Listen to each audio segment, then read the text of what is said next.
All right, we should be fired up now. So the plan today is to just really have a conversation about Gero-psychology at William James, and just to share a little bit about what we're doing, what the program looks like, what Gero-psychology even is, and what we have to offer. And then really just answer any questions that you might have and see where your own interests lay as it relates to the topic.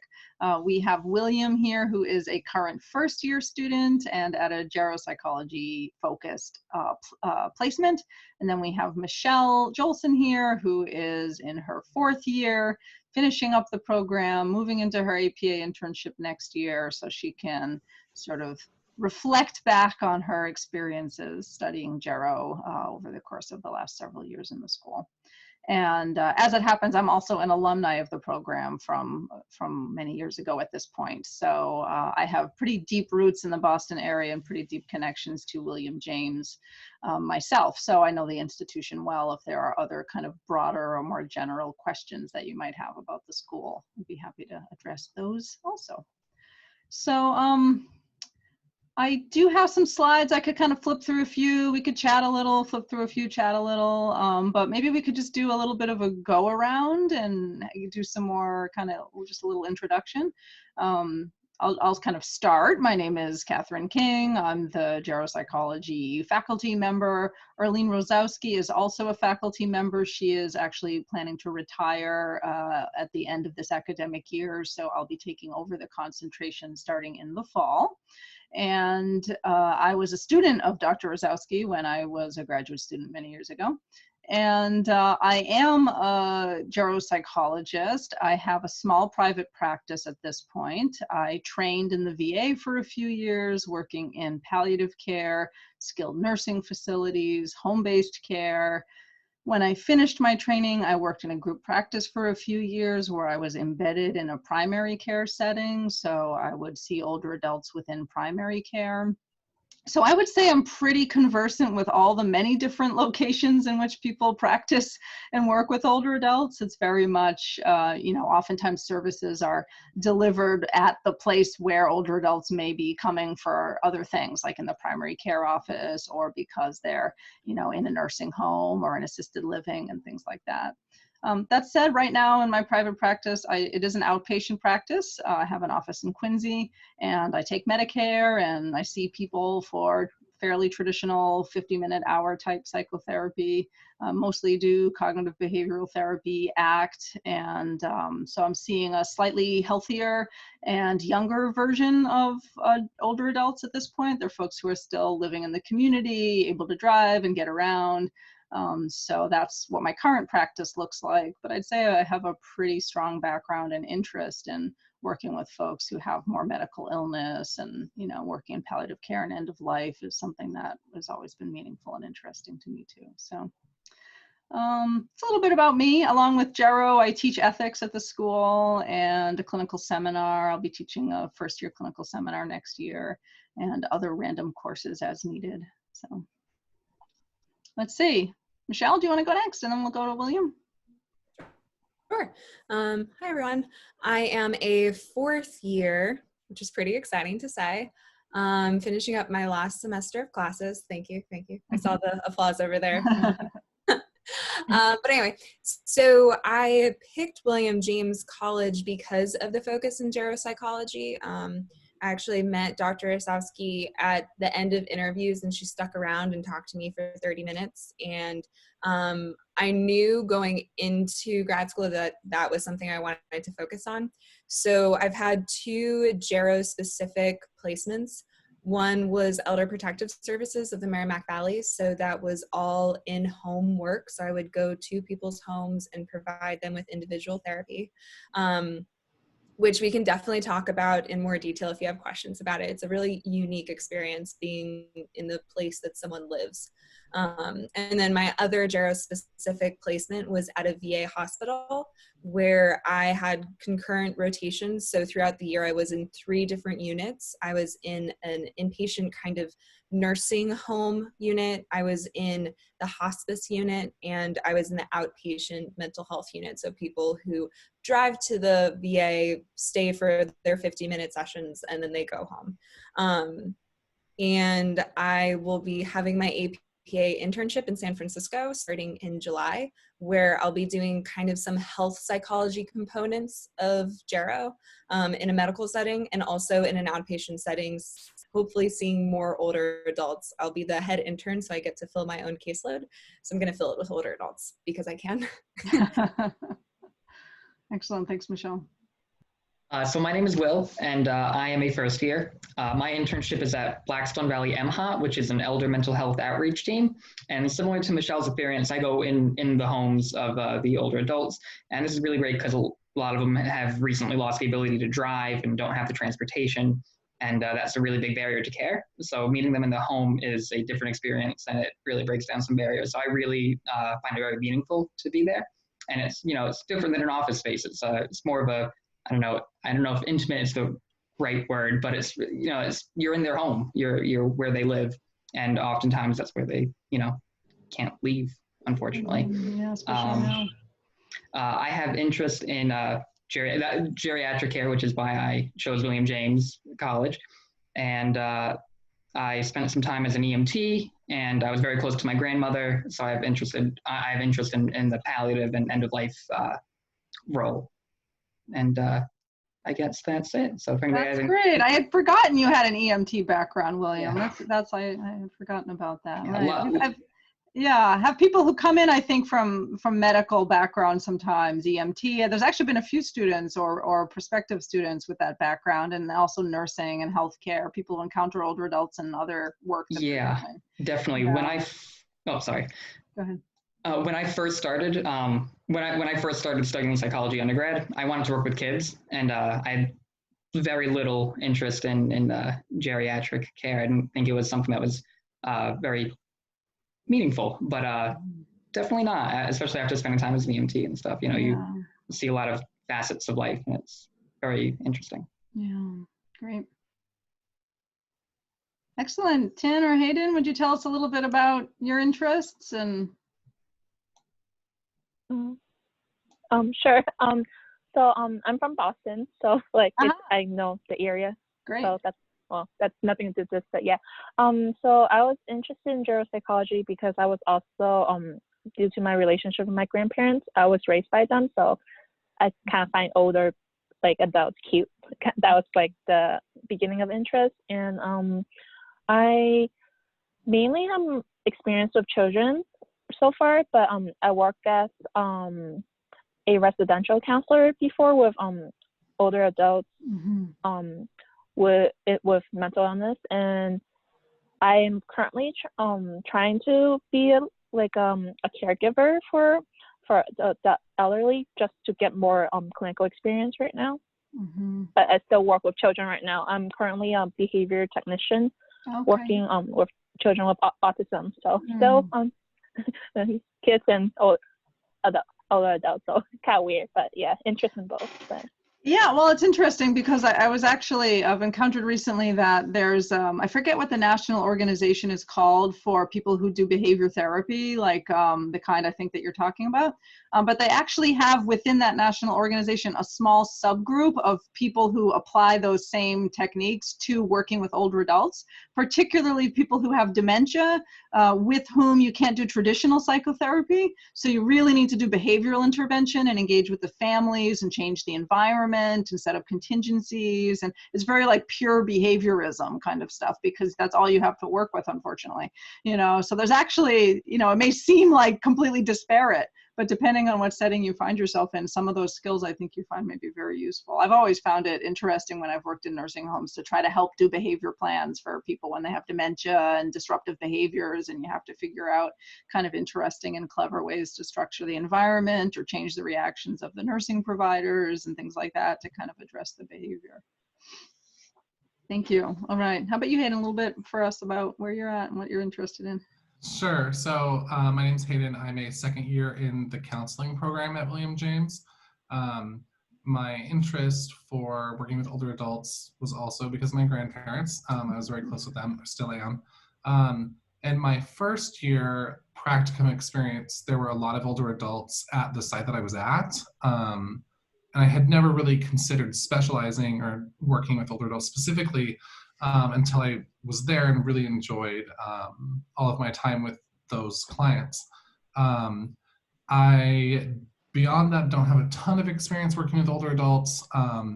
I recently started a clerkship at a neuropsych clinic, and they do a lot of work with testing for Parkinson's and dementia, things like that. So that's very much in my realm of interest. I'm just wrapping up my capstone on the impact of Parkinson's on couples. So it's been a lot of like research and stuff, less clinical experience. That's great. Yeah. Some of my favorite work that I've done clinically has been working with older couples. It's, you know, whether it's adjusting to some kind of medical issue or caregiving situation, or just helping people kind of rediscover a connection once they've both retired and they're looking at each other like, oh, we get to spend all day, every day together now. How do we do that in a pleasant way? You know, sometimes that actually drives people into therapy, and you get to do some really like rewarding and enriching couples work. So, but yeah, I mean, that sounds really interesting around Parkinson's as well. So that's great. All right, well, let me share a few slides with you, and then we will, you know, feel free to interrupt, interject, just call out. I have the slides here. I've got all your faces kind of next to it. I'm going to share my screen here. Let's see. Now, if I hit from beginning, will I see all of you? I see my slides, but I don't see any of you.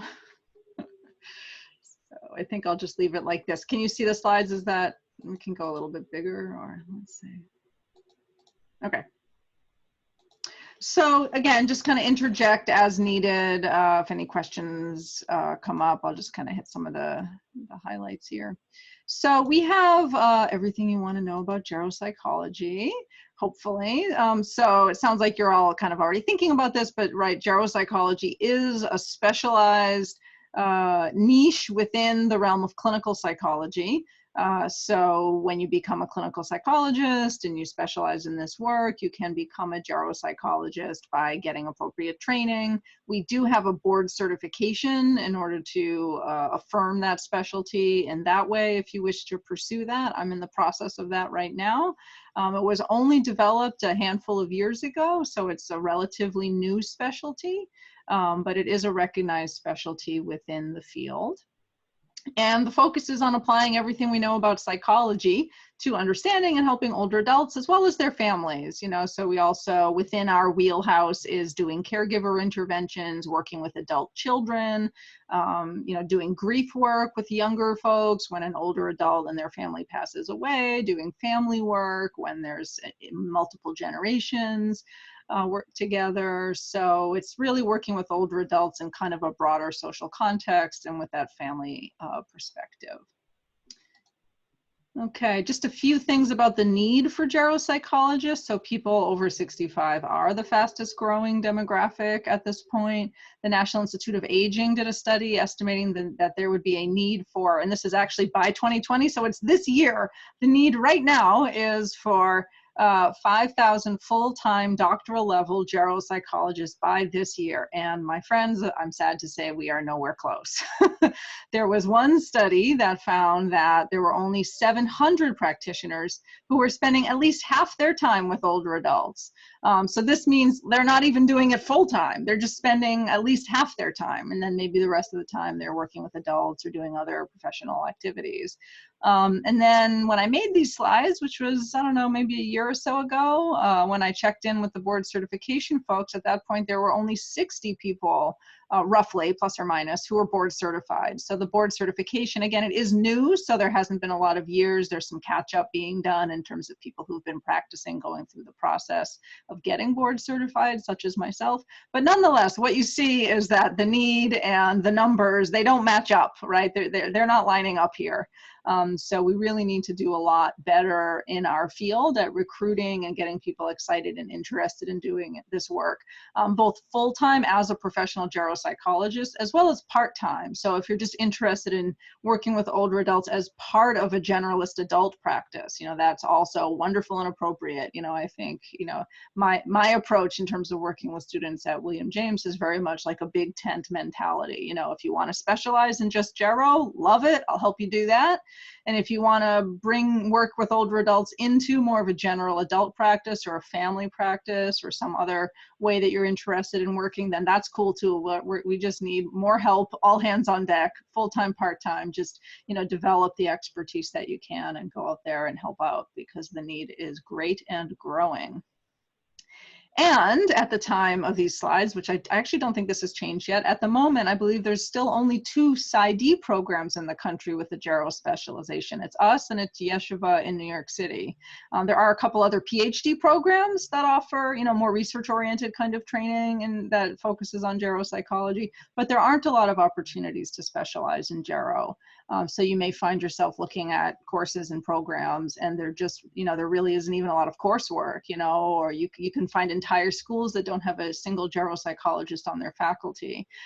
So that's another problem in terms of sort of building this pipeline so that we can get enough people trained in this specialty out in the world, is that there's not even enough people in academia who are, out there training people. So not only do we have a shortage of clinicians, we also have a shortage of professors doing this training.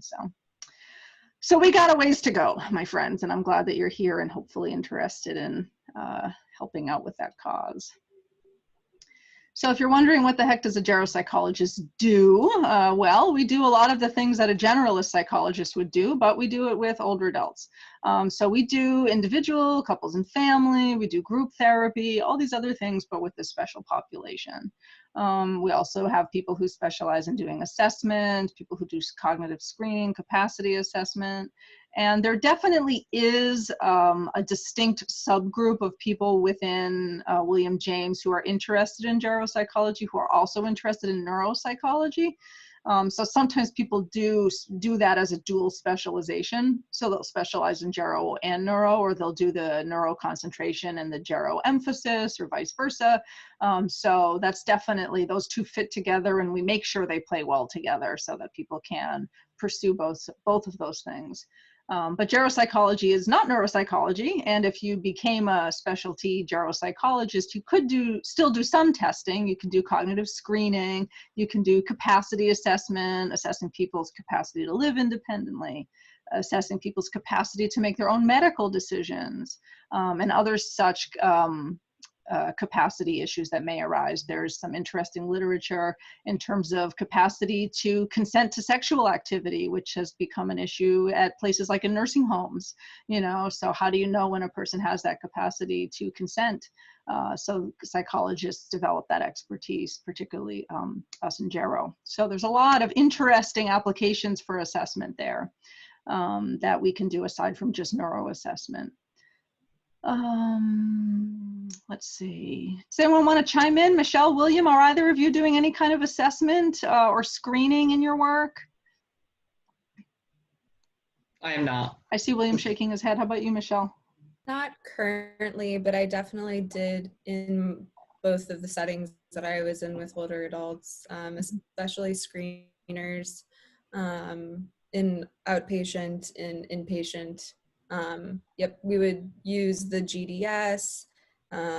So just these like short screeners that are made specifically for the geriatric population. That's who these screeners are normed for, that look at depression, and also look at anxiety, and also look, well, really just those two, but then also using some other screeners, but not a lot of assessment though. Yeah.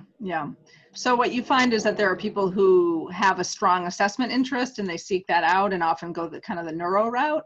And then there are people who tend to be more clinically focused and pursue those sites that give you more focused psychotherapy training and things like that. So good. Yeah, so cognitive screening might be like, I sort of think of us as in some way like part of the managing the pipeline of people who end up at a neuropsychologist's office. Like I'll have a client come to me, or they'll be concerned and they'll wonder, do I have dementia? Do I need an evaluation? And by doing some brief cognitive screening and doing an interview and maybe talking to a family member, I can say, well, I think you're okay. You know, like this is looking like more or less fairly typical aging process. You know, I don't see anything to be really worried about. The fact that you're worried is often like a good clue. You know, oftentimes you see really low insight with people when they're actually developing a dementia, whereas somebody who has a lot of insight or concern about their memory, I tend to be less worried about that. So people will come to their geropsychology person, you know, or get a screening. Like when I was in primary care, I might do a single session and a brief screening. And then sometimes I'd say, oh yeah, get thee to a full evaluation, you know, and then other times it's more like, actually, I think you're okay. You don't have to worry. Maybe you need some anxiety treatment, you know, and let's just sort of monitor this over time. So. And then we often work in multidisciplinary settings. So we do often work in medical settings, healthcare settings, and we do other things besides psychotherapy or testing, like consultation and training. So if you're working in a nursing facility, you might be doing in-services for the nursing staff.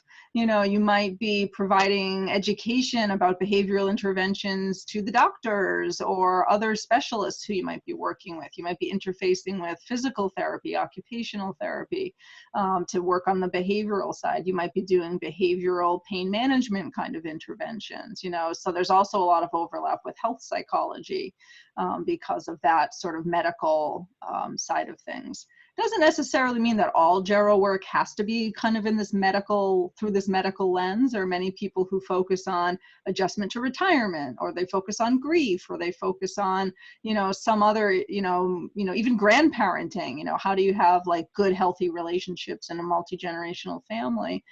So there's plenty of work to be done there if you're not particularly interested in medical work. So there's definitely many directions you can go in the field. Okay, here are a bunch of settings that I sort of jumped the gun here, but right, primary care, long-term care, palliative care, outpatient, like what I do right now in my part-time practice is just seeing people fee for service, working on inpatient units. So there are some like Gero-psych units that are all Gero all the time. You know, there's one at McLean, some other places. So if you're interested in like high acuity or high risk, or, you know, people who have really difficult dementia behaviors, there are inpatient units where you may work. The VA does hire geropsychologists very well, you know, so they do, they actually just have a strong relationship with the field of psychology and APA generally, and that sort of dovetails with Gero work. And then, as I was saying, there is also not enough people in academia. So if you're interested in doing teaching or research, you'll find opportunities there as well. And then, of course, we can be entrepreneurial because we can take any of the expertise we have about aging and bring it out into the world where it's needed, which is, you know, increasingly all over the place. Especially right now, we're talking amongst ourselves at a meeting, like a pure consultation meeting, and we're talking about like, what do people who are working in grocery stores right now need to know about aging? You know, they're having those special hours in the morning, you know, where folks can come in and, you know, have a little bit more space, and, you know, what kind of service could we offer them, or how could we recognize their service? You know, are there future geropsychologists there? You know, because the sort of the increased awareness of things to be aware of with age right now is definitely an issue. So there's lots of potential entrepreneurial and creative ways to apply our expertise as well. So I just also really want to encourage people to think about how your existing interests might dovetail with working with older adults. So I think, Tin, you mentioned, did you mention Asian mental health? Or I didn't mention, but yeah. Yeah, there was an email thread that you were trying to get to Catherine's thing as well. Yeah. Oh, yeah. So yeah, so you know, if you have an interest in, you know, whether it's Afro-Caribbean, Asian, Latino mental health, you know, making that connection with geropsychology would be great, because there's a shortage of, you know, not only is there a shortage of geropsychology in general, but also people working, you know, within, you know, different cultural or ethnic groups also, you know, in terms of like language competency. You know, there's a site nearby. Is that at Two Life, Michelle, where there's like a shortage of people who are able to speak Mandarin, that they're trying to find clinicians who can get in there because they have a large Chinese population there? I see you nodding. Yeah. Yep. Yeah. And I believe it was at Hebrew Senior Life where they had a large population of Russian speaking individuals, and they were trying to find an intern who could do that. So So definitely, we really need to bring our geropsychology expertise to a variety of different populations. If you're interested in veterans, like we have the MVP program, there's, lots of older veterans right now. The Vietnam veterans are entering their retirement years. Any interest in trauma, the way that trauma intersects with aging can be really fascinating. So for instance, if you've had trauma when you were younger, let's say you had child abuse when you were a little kid and you spend your whole life kind of independent out in the world, more or less doing fine, but then as you get older, you get sick and then you start to be dependent on other people for care again. Well, guess what? Now you are in that role of kind of dependent, you need other people to take care of you again, and that can be really activating or difficult for somebody who, maybe has trauma from way back early in their life, and it's just now kind of becoming problematic, even if for most of their life they didn't necessarily wrestle with it, but that role of being somebody who needs care, can become something that elicits, trauma reactions decades and decades later. Let's see, I mentioned family work. So if you're interested in doing family work, there is really, really super duper a shortage of people willing to work with adult families. So I worked for a very large group practice for a while, and whenever there was any referral that came through that was like adult children with an aging parent and they needed some kind of family intervention, there was like, I don't know, dozens and dozens of clinicians, but there was only one person who did that work, and it was me, so guess who got them, which is fine because it's fascinating and interesting work and I love it, but we don't often think about that. When we think about family therapy, we often think about little kids with their parents and learning parenting skills and stuff like that. But there really is a need there. And I think a growing need because, with our aging population and lots of stretched caregivers and that kind of sandwich generation, particularly who are more psychologically minded, I think, than in generations past, people are wanting to get that kind of psychotherapy and that kind of family intervention. So more people with those skills are needed as well. Other connections, forensic psychology. I was just talking to Robert Kinshirf a little while ago about this. There are nursing homes within the prisons, and they're training prisoners to do basically hospice caregiver work. So they have nurses who work there and doctors and all the, appropriate medical providers. But then, like, they are training people, fellow prisoners, to do bedside visits, and so they, again, like, this is a place where geropsychology has a natural connection, even within this realm. Let alone thinking about people getting older or getting dementia, within prison populations. So that's not a place where, like, if you become a forensic psychologist, you don't think you're going to need to know about dementia, but as it turns out, it's turning into that, so leaning on us for our expertise, or being somebody with that dual expertise can become a real asset. Do we have a placement in Yes. prison settings?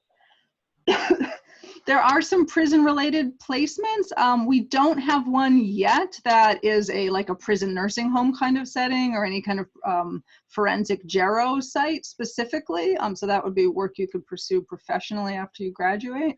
I don't know what all the forensic placements are these days, but I do have some advisees who've been through them, so they certainly do exist. We could look to probably the field placement office would be the fastest way to get a list of those sites, or maybe talking to the concentration director as well. And then, a couple other things, like if you're interested in these different types of interventions, I already mentioned behaviorism because of your experience doing the behavioral tech work, but also like narrative therapy, working with reminiscence, life review. If you're interested in existential approaches, thinking about life's meaning and reflecting on meaning and purpose. If you're interested in the arts, creativity, these are all things, again, that have kind of natural plug-in points with Gero work. So, any of those jump out or pique your curiosity? Including Michelle and William? I like life review and narrative therapy. I think that is a very interesting way to go about, dealing with everything that, you've kind of gone through, and, you don't overlook the bad and, negative things of their life. You work through traumas when they were 20 or 14, kind of like what we were touching on about dependency as you go from being independent and having those kind of bad connotations with with abuse and then going back into a dependent lifestyle. So like, you know, you work through all of that, and it's very meaningful. Yeah. There's a lot to be gleaned there. Yeah, I definitely have an interest in the family therapy model as it applies to older populations. I've found in the hospice unit that I was in, a lot of the work was supporting the family. And so I can see how that model can be really, really useful for this population. Yeah, you really have to have that family or systems kind of lens, you know, and that's something that I think you get in the Gero coursework here at William James as well. I was going to ask that actually. Is that like the focus of the family, and I'm specifically interested in couples, is that covered in the Gero coursework? Yeah, there is some, and Michelle could talk about it, but actually, since we're kind of revamping the curriculum a little bit as I'm stepping into the role, maybe we shouldn't get into too much detail about it. But yes, absolutely, that's work I've done and that I care a lot about. Okay. So whatever the new versions of the syllabi will be, they'll definitely be included. And you could also use one of your electives to, you know, grab another class like the couples class or this human sexuality class, and then, you know, use that to sort of continue to develop that expertise as well there. But definitely it is covered. And that's also work that Erlene has studied a fair amount. She's even done some research with older couples. So I say it shows up pretty well in our program. Thank you. Yeah. All right, let's see here. So I won't go into a lot of detail, just in the interest of time. So I suspect you've already seen some of this is similar to what's on our website. So our concentration actually more than fulfills the requirements for board certification in Gero if you decide you want to go that route. And we are very strong with our APA internships and postdocs. So I believe the students in the Gero concentration have 100% match rate so far. I don't think that's changed this year. We had another really good year. We had like 96% of all our students match at an APA site. And there's still time for the other 4%, which is only a handful of people. But within the Gero-psychology specialization, we do especially well. And that's partially because there's some really great Gero-psychology focused training sites within the VA. So Gero-psych, there's actually some very specialized and good advanced training at the APA internship level if you have a Gero interest and background. So you would do very well generally with Gero internship. And this is the fine print in terms of course requirements. I don't want to bog you down too much right now, and I know it's really small. We can zoom in. But basically, we have a major area of study, or sometimes colloquially called a concentration. We have a few required courses there, and then we also have an area of emphasis. But we're actually going to be revising and changing these and actually lightening the load a little bit. So for instance, functional neuroanatomy is now required of everybody. So it's not really a concentration requirement anymore. It's a requirement for all people. And we're also moving the health psychology course into a recommendation rather than a requirement. So definitely what will be required is the intro to Gero and the special topics in Gero. And then most likely it will be like a pick one of several electives kind of thing. And then the area of emphasis will be the fundamentals, the GE 550 Gero class, and then pick one of several electives. So my goal is to really make Gero something that you can plug in with your other interests, and so you can do the concentration or the emphasis with flexibility around the other things that you're really eager to learn about. I've been teaching the end-of-life interventions. We do have some connections with folks who do that work in the VA, so we may bring an adjunct person in to teach that down the line, or you might get me. And then we also have, maybe Michelle, you could just briefly say a word or two about the health management course offered through Harvard Medical. Yeah, sure. So that was one of the coolest courses that I have taken. So it's at the Harvard Public Health Department building, but it's an interdisciplinary course, which means that we're there as students, but there's also students from dentistry, from occupational therapy, there's medical students, there's social workers, there's physical therapists. There's just like students from all of these different disciplines, from all these different programs in Boston. And the course is set up so that you have experiential learning in how you work with an interdisciplinary team. So they would, every week, we were in different teams, and your team is interdisciplinary, so there's people from different disciplines in your team. And each week, one team would go up in front of the class and they'd be told, you know, this is the scenario. And then they would just watch the team kind of talk it out. And then afterwards we process, like, what worked well there? Like, what was this like for you?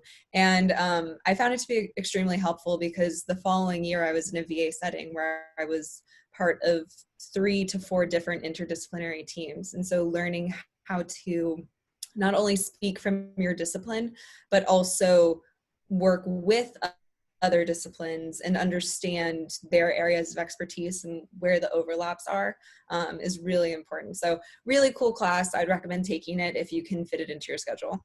Awesome. That's great. Yeah, I've heard similar things. We've got another student in it this semester. So we have a field education requirement is really just doing 1 year at some point over the course of your training. That's full-time with a Gero focus. That said, there is some flexibility there. We realize you're somewhat at the mercy of the sites that accept you. And especially now with the COVID thing and older adults being a vulnerable population, I have no idea what this is going to look like going forward. But we're going to do our best to make it work. We're going to give you some kind of exposure. And we do have a handful of Gero focused sites. We also have a lot of sites that give you some exposure to working with older adults, you know, with some percentage. So it may also be that if we have a hard time because of the COVID situation getting enough field placements, or if for some reason you don't get a full-time site, we can talk about percent of caseload over the course of your 4 years as a substitute. We could talk about, you know, writing up a case presentation in some way, something like that. So we're looking at other possible workarounds, both because of COVID or just, you know, because we understand that, you know, it's stressful to, you know, find sites, and people always end up good places, but we don't want people to avoid the concentration because of being fearful whether or not they'll get the site or not. So William, you've already got this covered. Year 1, boom, you're done. So check that box. Yeah, definitely, and that's greatly appreciated. Yeah, right. And I will say, like, a lot of our field sites, you know, just by virtue of, you know, some of the vagaries of Medicare and what's allowed to be billed, a lot of our Gero sites are more 1st and 2nd year sites as opposed to 3rd and 4th year sites, because of, you know, 1st and 2nd year sites, you're allowed to be supervised by social workers, whereas in 3rd or 4th year sites, you need psychologist supervisors, which is, you know, beyond the scope of this presentation, but Medicare does not allow you to bill for supervised work. They only allow you to bill for the work of the psychologists themselves, which creates a little bit of an obstacle. But we'll work around it, and we do a lot better than a lot of other places, in my humble opinion. Another obstacle that people sometimes have around the choosing a concentration is the doc project. So again, I just want to encourage you to think, like, this is very flexible. So if you were in the sort of major area of study, then we would really want your doc project to be Gero focused. But again, even a Gero focused doc project could also have elements of neuropsychology or forensic or health or whatever. So that doesn't mean you can't also have it connect to another discipline you're interested in. And then if you're doing the emphasis, it just has to be relevant to older adults. It doesn't even necessarily mean that the population you study has to be older adults. So there was a student I spoke to who was graduating, and she was like, yeah, I was thinking about doing Gero, but you know, my doc project topic was toxic masculinity, and it just wasn't with clear relevance. And I was like, what are you talking about? Of course, that's clearly relevant. You know, I worked in the VA with older men, you know, like there's definitely like a connection there. So it might just be adding a section in your lit review to discuss a little bit about how your topic area relates to aging or something like that. So just let that not be an obstacle as you go through the program and think about the specialty, because that's something I've heard, unfortunately, kind of on the wrong side of it, when it's like, now it's too late, you know. So the doc project just needs to be connected in some way, and just stay in touch with me about, you know, what your topics are that you're even thinking about, and we'll make sure that we can find a way to make it fit for you. Okay, and then there's some other things. We do have the Gero Volunteer Corps. We ask you to be a part of that. We ask you, if you can, to attend continuing ed programs related to geropsychology. That could be conferences, that could be colloquia, that could be, you know, some of our own continuing ed within William James. So we ask that you do that as well, just to continue to supplement your learning. This is again the fine print, but this is as of about 1.5 years ago. Practicum sites, so we've got Gero-focused practicum sites, so years 1 and 2, Gero-focused advanced practicum sites, and actually some of those lists have expanded and changed since even just 1.5 years ago. We're always trying to get new sites and keep building that. And then the rest of those remaining columns are all sites that offer some exposure to working with older adults. So you have a lot of opportunities. You know, we have eating disorder clinics, we have you know, community health centers, veterans places, you know, medical places like Beth Israel, Brigham and Women's, that it may not specifically be a Gero site, but you'll be working a lot with older adults while you're there. So, you know, lots of opportunities to get that experience, even if it's not a solo or only Gero focused site. So, Michelle, do you want to say a couple words about GVC, since you were the student leader for a couple of years? Sure. So the GVC, it's the group of students in the Gero concentration and whoever else is just interested in volunteering and kind of giving back to the geriatric community. We are student-led and we love everyone's ideas and we try and make everyone's ideas happen. Things that we've done in the past, we go to the Alzheimer's walk. We've done that now 2 years in a row. So we make a team and we fundraise. So there's that. But other types of things that we do, oh, so that bottom picture is at the Alzheimer's walk. That was but other fall, things yeah. Other things that we've done, we did a social media kind of like tutorial one-on-one. So that's like the bottom left picture you see, where students were paired with older adults and helped them like navigate their emails. We were on computers. We've also done it on phones. So I helped a woman figure out how to use Instagram because she wanted to connect with her grandchildren. So that was a fun one. We've also done lots of different food drives. Really, like if you come in with an idea, like we want to make it happen. Yeah, so absolutely. It's a fun group. So the upper right is we baked, I don't know, hundreds of desserts. We partnered with Ethos, which is elder service community or an elder service agency that serves greater Boston, or I'm sorry, the city of Boston, different neighborhoods like Jamaica Plain, Roslindale. And they have a program where they partner, I think it's with the Elks, and the Elks delivers dinners. And then Ethos gathers desserts and they deliver desserts, and they deliver it specifically to the homes of people who are living alone and don't have other people, you know, with whom to go out or places to have Thanksgiving meals on their own. I'm sorry, to have a Thanksgiving meal in a community. So delivering desserts to isolated older adults, that was something that we did. And then the upper left was, and this is Amy Overpeck, who's our current student leader, and she's a Gero neuro person, so we could connect her if you have questions. This was at a Christmas party, a holiday party in West Roxbury for older adults in that community for the holiday break. And then my final few slides here really are just kind of show and tell. So this is just like some of what we've been up to, some pictures, you know, a little bit about the research. So we do have this Alliance for Aging that's kind of, you know, still growing and developing in terms of its mission, but it's through our Office of Community Engagement, and it's a way of connecting the school to organizations that serve older adults in the area.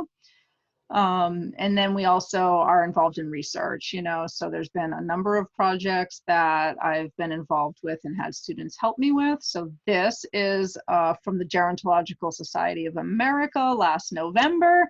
I created this symposium. So Gero-psychology training is something that's really important to me. And so I got together with a bunch of my colleagues and we did the symposium. And down at the bottom there, we have Michelle, Orlean, and myself did a presentation on developing interest in Gero-psychology through intergenerational experiences. And that was actually a presentation about our Gero Volunteer Corps.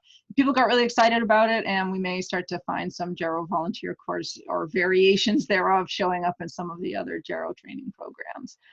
So that was one thing that we did together. These are just a couple other like headline news about some of the stuff we did. I worked with a student and we did a book chapter that'll be coming out in a couple years maybe a couple years. I don't know. I hope not. But we turned it in about a year ago at this point on resiliency and well-being and older workers. So it's a handbook of aging and work will be the textbook, and we worked on a chapter together.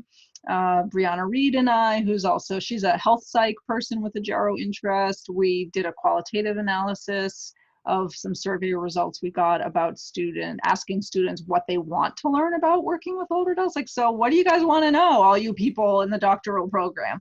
And then we sort of analyzed the results of that, and that will be a poster at APA this summer, hopefully, if it happens. Otherwise, it will be part of some kind of Zoom presentation, I imagine. It was just submitted for the Gerontological Society conference next year. We have some results relating adultism and ageism to interest in working with older adults. So that was submitted as part of a symposium. And then here we are again, Michelle, doing a APA had a Stand with Science program advocacy initiative. So I look really short in that picture, and I am really short, but it really is accentuated in the angle in that picture. We got to meet Joe Kennedy and talk to him a little bit about our concerns, related to careers, specifically careers in working with older adults, student loan issues, and stuff like that. So that was a fun thing. And then we also have just some other stuff I've been up to. So last summer I traveled to Tibet as part of a women's health program. We provided kits to nomadic Tibetan women that provided sort of menstrual education and actually reusable menstrual pads, and taught them some stuff here. So there's my head kind of tucked in the back there at one of our little outdoor trainings that we were doing.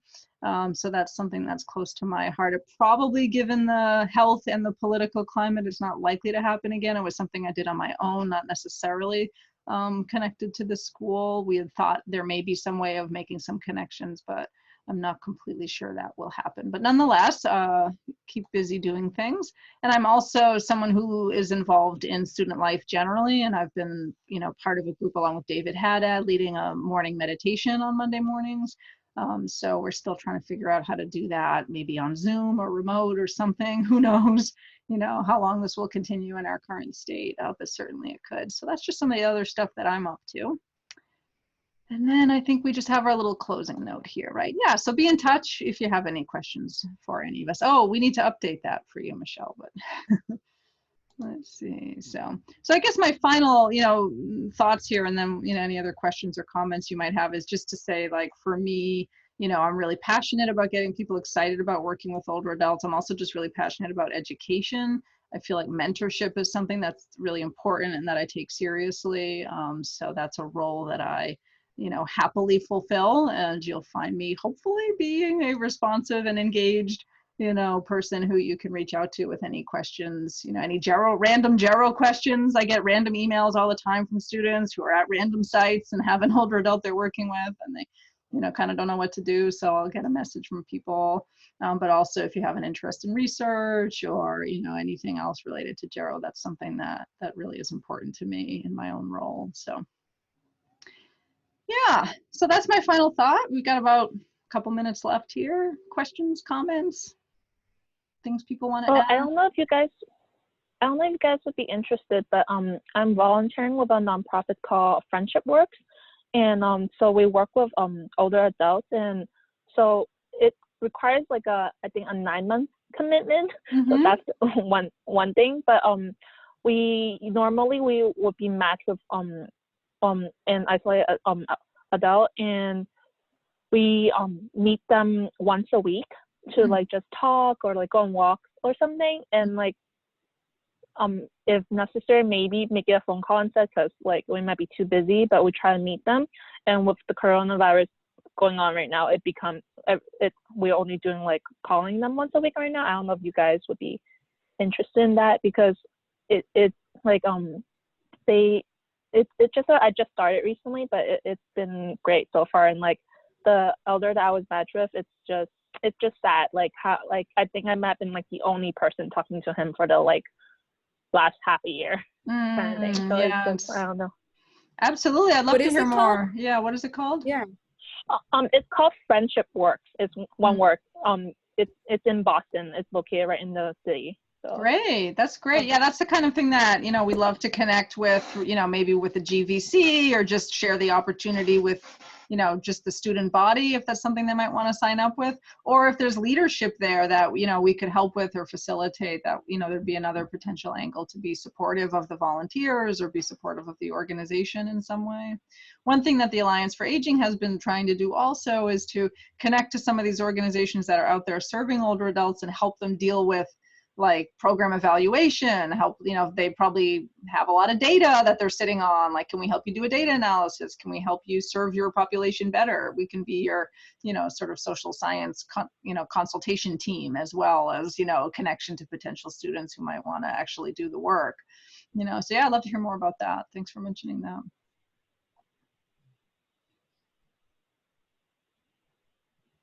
Other questions or comments? All right, good.